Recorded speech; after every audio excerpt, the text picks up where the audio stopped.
when you imagine a Spec Ops, you imagine the moment where you fight. But the experience we've discussed with real former Spec Ops during the development, there's also a full survival aspect. So adding that element to the game forces the player to engage with the world in a way that they haven't really had to before. And it's going to have an impact on the way the player will make decisions. Increasing the quality of what you're feeling. These elements heighten that experience of being immersed in the fantasy, but don't have to become the focal point unless you want them to. As long as you're interested by military Spec Ops simulations, is only getting more real with this game.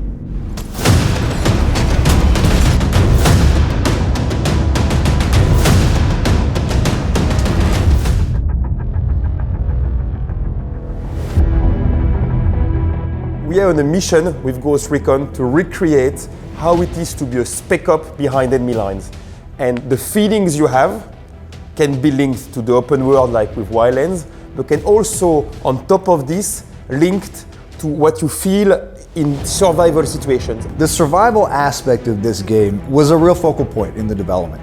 So the key to remember is that the intent was not to shift genres from shooter to survival simulator. So at first, even with the team, it was quite dangerous, this world, because it can lead you to another type of game. And the first question was, if I don't drink, do I die? And I didn't feel comfortable with the idea that the players had to manage to eat or to drink. The way we use survival, it's not at all in this gamey meaning where it will be specific tedious tasks to handle. Why? Because we are talking about Ghost Recon. We are talking about a military simulation. When people come here, they want to feel like a Spec Ops, they want to use high-level weapons, they want to end up in survival but exciting situations. I got you.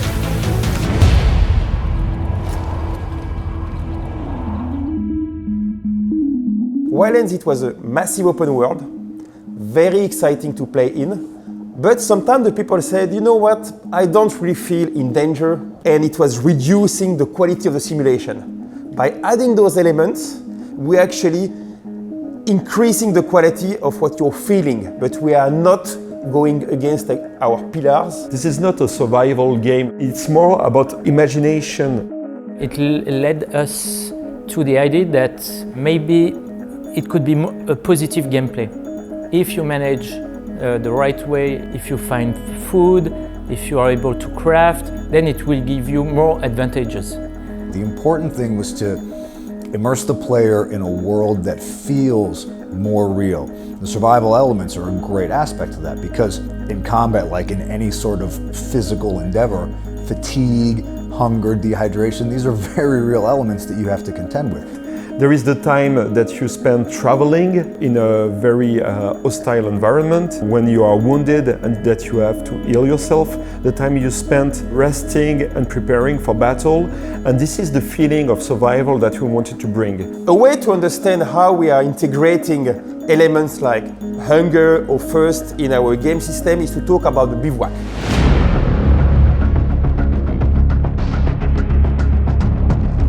At the core of the bivouac, there is the idea of having a camp and taking this moment to relax, prepare strategically and tactically, and interact with the other buddies.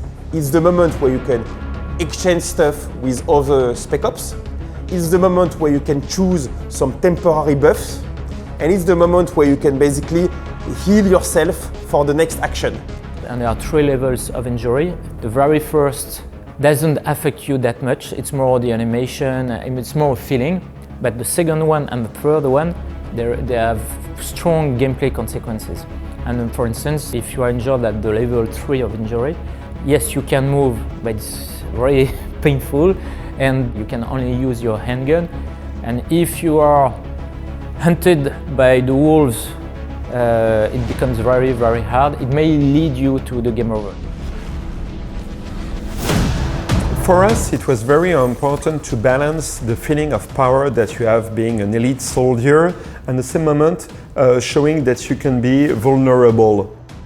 And we believe that by making the ghosts sometimes wounded, by making them tired, by showing everything that can be, or the dark aspects of the life you can live when you're a spec ops, it also emphasizes how powerful, how skilled, how competent the ghost can be.